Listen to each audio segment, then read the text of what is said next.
So coming up about a week from now is UFC Fight Night Thompson versus Holland, and oh, is it a good fight night? And honestly, I like this poster as well. I think it's a fire poster, but man, I've missed these venue cards.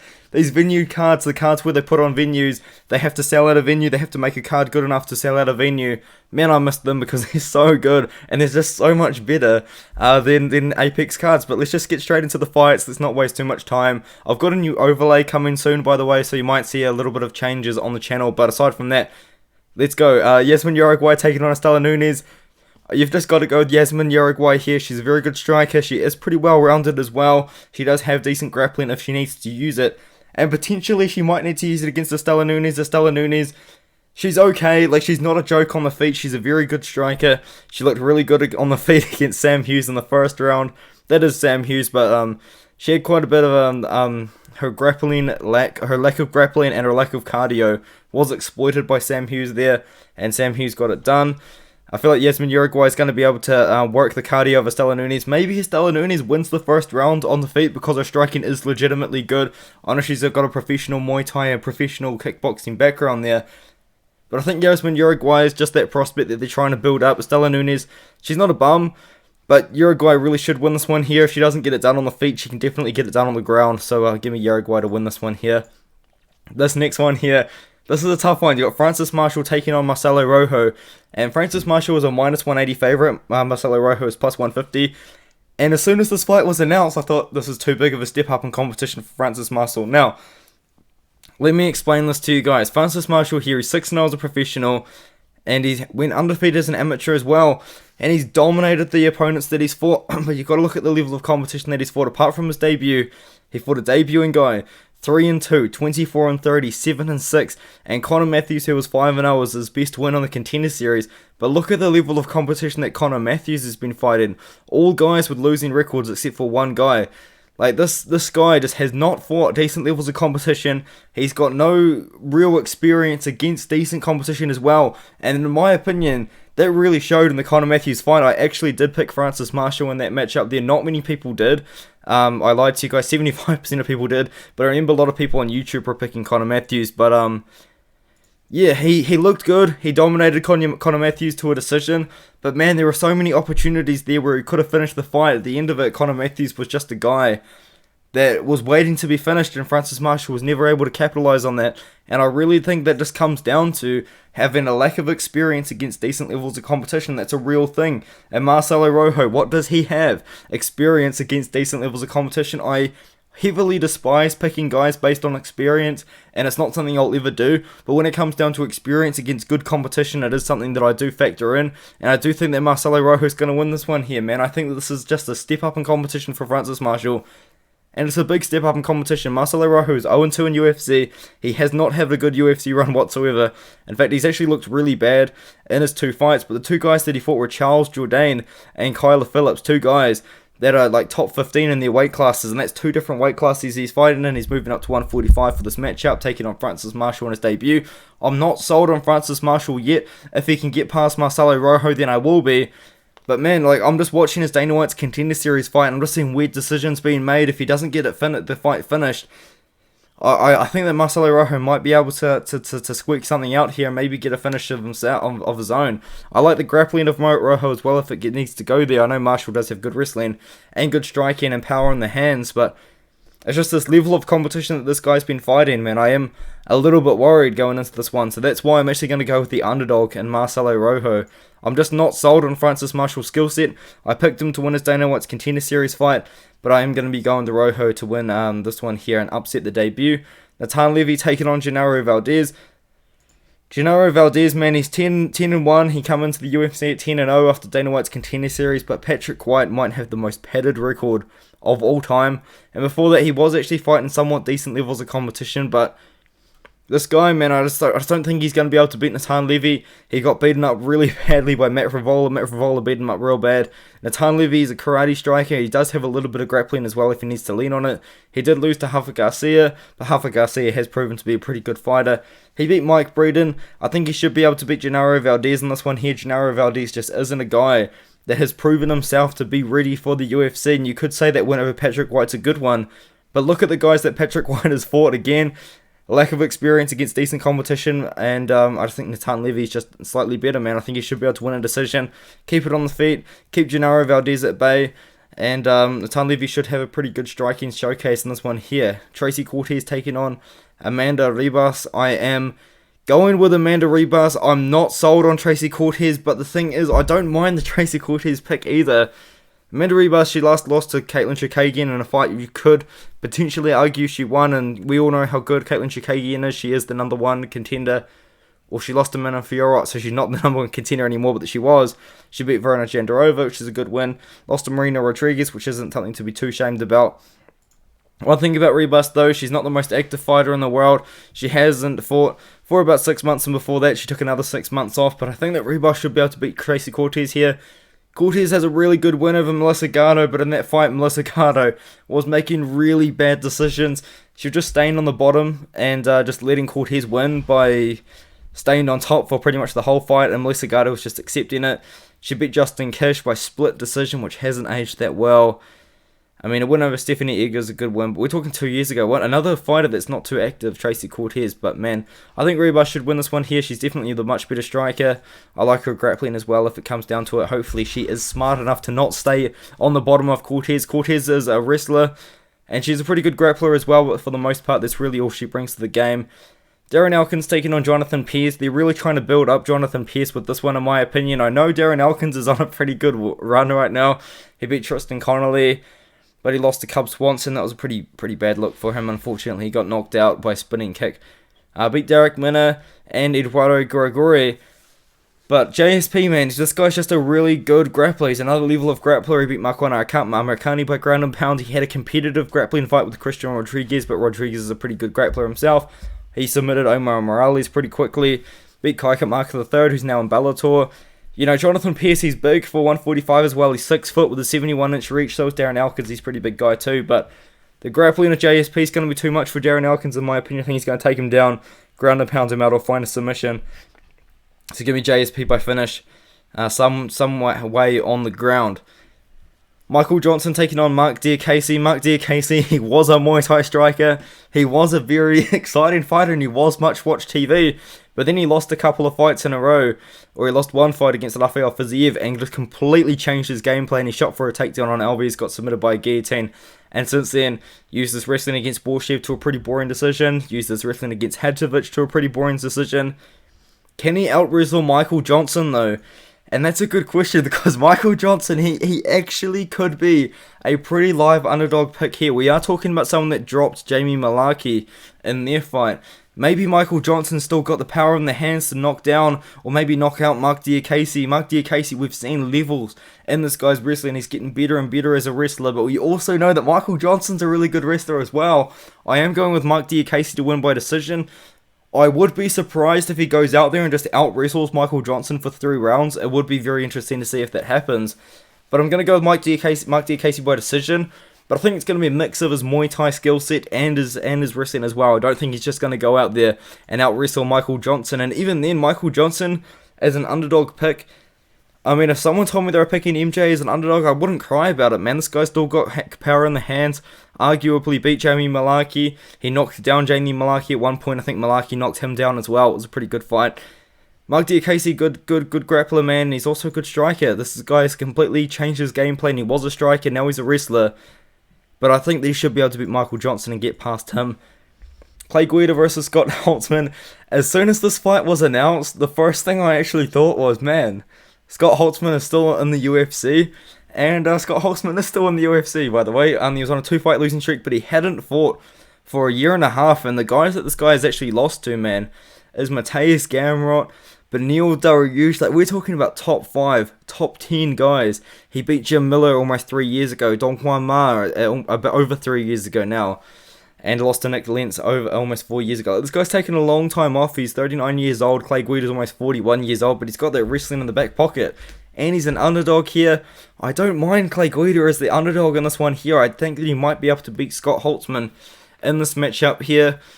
I think he's just going to be a little bit stronger when it comes down to the wrestling. I think he might be able to out-wrestle Scott Holtzman, but you do have to consider the fact that this guy lost to Beneil Dariush and Mateusz Gamrot. Those are 2 very legit fighters, 2 very highly ranked fighters. Guida's coming off that loss to Claudio Puelles, which has aged very badly, but he took Claudio Puelles down, and that's what people do. I mean, that's how Claudio Puelles wins. He doesn't take you down. You have to take Claudio Puelles down to get submitted. He beat Leonardo Santos, but we know that Leonardo Santos unfortunately isn't the same fighter. I think Guida wins the decision, man. I'm surprised he's an underdog, but it does make sense considering the level of competition Holtzman's fought. But they're both older. Clay Guida's been more active, and I think they should be able to use that wrestling, man, to win a decision. Angela Hill versus Emily Dakota. This is a tough fight here because Angela Hill, she's just somehow always live. As an underdog, she missed weight in her last one, and it was against Lupita Godinez. That was a short notice fight for both of them, though, was it? I might be a complete fool in this one here. This is my first time looking at the card, obviously. But she beat Lupita Godinez in a fight where Lupita Godinez used her wrestling once, had success with it, and then just never shot for a takedown again. And we all know that's what Angela Hill does. Angela Hill's a pretty good striker, so obviously Angela Hill won the fight by decision. She does tend to be that girl that everyone has to go through to get to the top 15. She lost to Tisha Torres, who went on to be a good prospect. Amanda Lemos is now at the top of the division at 115. Verona Jandarova had an interesting run. She's kind of going up and down, but anyway. Emily Dakota got signed to the UFC after having a good run in Invicta. I think she might have been in the UFC before that, but I could just once again be an idiot. But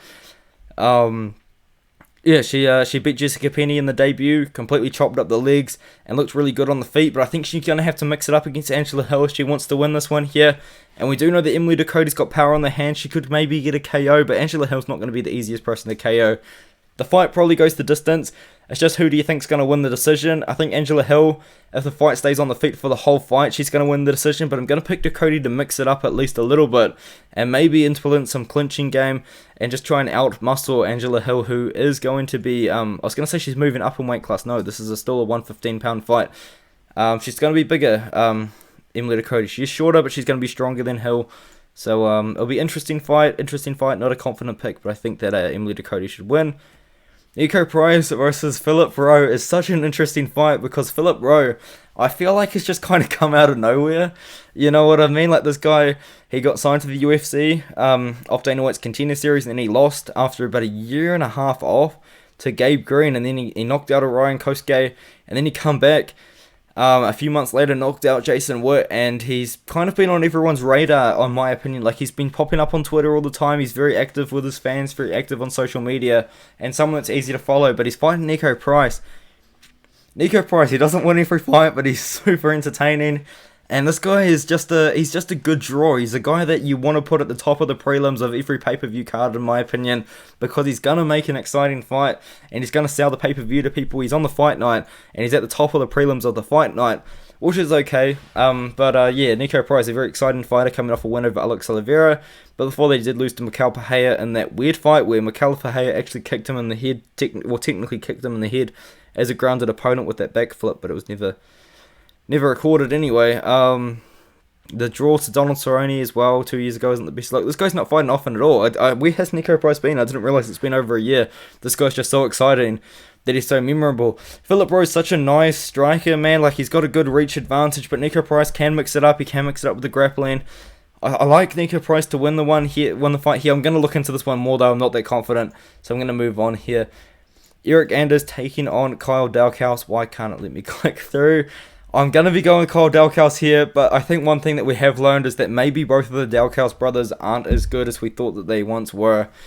Kyle Dalkhouse is good. I like his grappling. I think he should be able to get Eric Anders to the ground here, but it's going to be tough because Eric Anders is such a strong guy, and he's got a very good wrestling base himself, but I feel like Dalkhouse on the feet, maybe he can kickbox from range. He's got a very, very slight reach advantage, but he is this taller guy.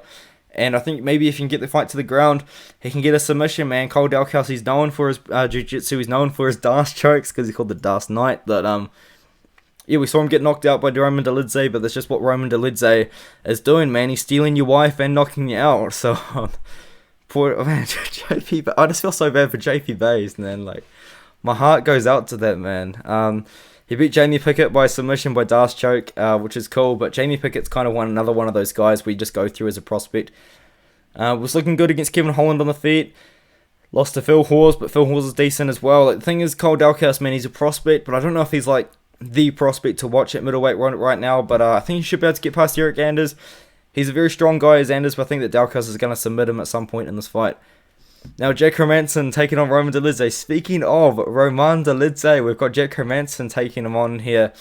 And Jack Hermansson, he's the guy that was wrestling with Khamzat Chimaev in that matchup there. But Jack Hermansson, he's not really a wrestling guy. He's actually a jiu-jitsu guy. And he had a striking fight against Chris Curtis. Wasn't super exciting, but he did win it. And I think he's going to take Roman Dolidze down. But the thing about Roman Dolidze is he's taking this fight on short notice, but he's also a jiu-jitsu guy and also a wrestling guy. It's so crazy that Roman Dolidze is just on this crazy run right now, because I still remember that fight against Laureano Staropoli, potentially the worst fight in UFC history, where he just held Laureano Staropoli up against the cage for almost all 15 minutes, and it was such a terrible fight. And then he steals JP Baez's wife. Takes about a year off it during that time, so that's probably what he was focusing on. He probably wasn't training, to be fair. He's probably just in Cheyenne Villasmus's DMs the whole time, trying to sneak her into Georgia. He was successful in that, and all of a sudden it gave him crazy knockout power just out of nowhere. So yeah, maybe Cheyenne Villasmus has got something there. But yeah, he KO'd Dalkhouse, KO'd Phil Horst. We know that Phil Horst doesn't have the best chin in the world. I picked Phil Horst to win that fight as well, by the way. I was a little bit disappointed. But anyway, I think Jack Hermansson wins. I think he's going to get it done on the ground as well, and I'm going with a submission here. Dolidze is such a good grappler, though. I wouldn't be surprised if maybe Dolidze can make something happen on the ground. But all of a sudden, man, he's taken JP Baez's wife, and he's just got KO power, which is a little bit scary. But Jack Hermansson is just one of those guys, when it comes down to, once again, just experience against top levels of competition, that's what Jack Hermansson has been doing. Calvin Gastelum win, Marvin Vettori lost, and he fought for a title. Edmund Shabazian win, I guess maybe poorly aging, but anyway. Sean Strickland split decision lost. He did lose that fight, but it was a pretty competitive one on the feet. And Chris Curtis as well. Maybe we see Jack Hermansson look to use his grappling here. Roman Dolidze taking the fight on short notice. He doesn't really have the best cardio in general, so maybe Hermansson can make something happen in the second and third round. Maybe Dolidze gasses and slows down. Taito Vasa taking on Sergey Pavlovich, and I'm just really sorry to say it, man. This is such a weirdly placed fight, because I really wish that Taito Vasa didn't take this fight and fought in Perth next year. Like, this is a guy that got beaten up, man. He got knocked out 2 months ago. He didn't just get knocked out, he got beaten up to the body really bad, like by Cyril Gane. Cyril Gane was kicking his body, he was beating him up, he knocked him out, he hit him with a couple of real hard shots, and that was only 2 months ago, and that tells me that this guy's been in a training camp for the last few weeks, so he hasn't really recovered from that fight. That is a fight that you do have to take a few months off to recover from, and now he's just going to go in and fight Sergey Pavlovich, who's coming off a dusteration, as Lay from UFC Gambling Addicts would say, of Derek Lewis. He knocked out Derek Lewis within a couple of minutes, you know what I mean? And I know it was an early stoppage, but you still got to respect the fact that Sergey Pavlovich went out there, fought Derek Lewis, had no respect for his power whatsoever, ran out there with his 84-inch reach, longest reach in the UFC right now, apart from Francis Ngannou. I think they're actually equal in reach. But anyway, point is, went out there with his crazy long reach, KO power, knocked out Derek Lewis, knocked out Shamil Abdurakhimov, and before that he took a bit of time off, I think. I could be wrong. I'm not going to make any claims until we can see it, until we can see if anything's true. But I was going to say, I think he got done for something, which is why he had to take time off, or maybe he was injured. Pavlovich injury, there we go. Okay, so point is, Sergey Pavlovich, I think he's going to knock out Taito Vasa, and Taito Vasa, I just really hope he doesn't try and make a quick turnaround for Perth if he does lose this fight. It's too much too soon for Ty. I understand he's probably trying to chase that bag. I understand he probably thinks that he can get through Sergey Pavlovich pretty easily and then fight in Perth, but this fight should have just been booked in Perth. It would have made a lot more sense for Ty, would have had a few months off, would have made a lot more sense in the fact that it would have been a hometown fight as well. It's a great fight, don't get me wrong, but I think that Pavlovich is just going to run through Taito Vasa, and I think the fact that he got knocked out by Cyril Gane only 2 months ago is a big reason for that. Taito Vasa's got a really underrated clinch game though, and I feel like maybe he could utilize that against Sergey, but I think Ty's going to get knocked out, I'm sorry to say. Now, Matheus Nicolau taking on Mitch Snell. You've got to go with Matheus Nicolau here. He's coming off that win of David Dvorak, which is a great win. Dvorak's a very great fighter, coming off the win of Tim Elliott as well. Split decision win over Manel Kape. A lot of people think Manel Kape won that one, including myself, but Mitch Snell is a great fighter, but he was on that losing streak to Brandon Royval and Rogerio Bontorin, And the problem with Matt Schnell with me, this guy's fighting at 125 pounds. And he's getting finished so many times. Like, you've got 3 submission losses for Schnell, 3 KO losses for Schnell. He's been finished 6 out of his 8 losses at 125 pounds. And that's just kind of like a scary stat to have. Because a lot of these guys at 125, they're not really necessarily getting finishes. I think Nicola gets it done, man. He's coming off a few decisions in a row, but I would not be too surprised if he can finish someone like Schnell. We saw Schnell go to a war against Sumadajiri as well, where Sumadajiri almost had him out on the feet. I really considered picking Schnell. I think I actually picked Matt Schnell on YouTube and then ended up switching the pick on Instagram, so I got the pick wrong. But yeah, man, he went to war with Sumadajiri, ended up submitting him after getting beaten up quite a bit. It was a great fight, and I think Nicola's going to win the fight here. I wouldn't be surprised if he can get a finish. It's just this one I'm going to leave it. I wouldn't be surprised if he can get a finish. Schnell's a guy that is getting finished a lot. A little bit of a red flag. Maybe Nicola might not be the guy to get the finish, but I wouldn't be too surprised. Maybe he can make something happen. Once again, Schnell taking a lot of damage only 4 months ago. Still, a lot better than 2 months though, so I don't mind him coming back. It should be a good fight.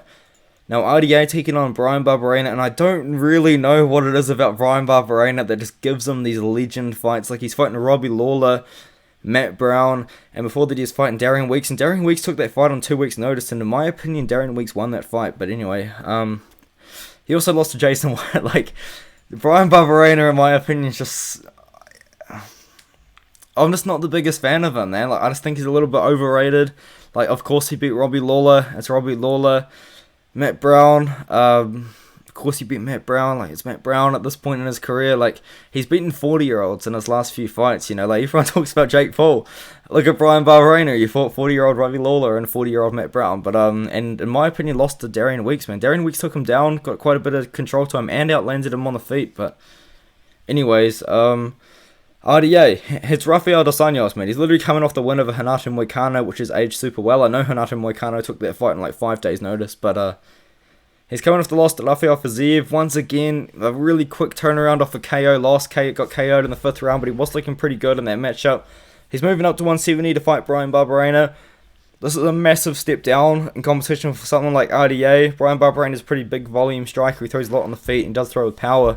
But I think RDA is going to take him down, man. And I'm going to go with a submission for Barberena. I just think this guy is so overrated. Like, I know I'm picking him to win fights. I'm picking him to beat Lawler. I'm picking him to beat Brown. But, like, there's Matt Brown and Robbie Lawler at 40 years old. You know, you gotta look at that. And now, like, RDA, if he wins, I'm going to be like in his next fight.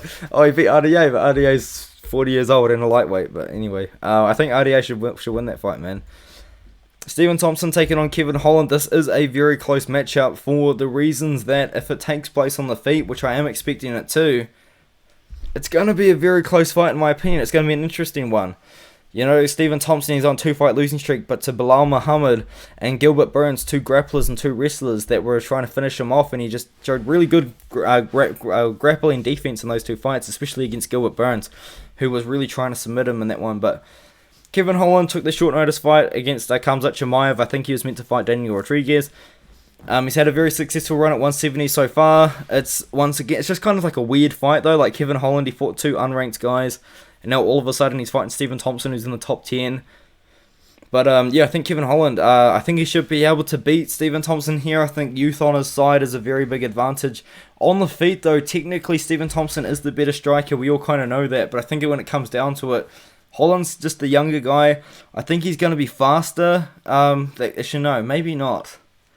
I need to look into it. But maybe he's going to be the faster guy because he's younger. I just think he's going to be throwing more volume. I think the cardio's still going to be there. He does have more experience, but I feel like at the same time he's also kind of got less miles on the clock as well when it comes down to it. And he's got that reach advantage as well.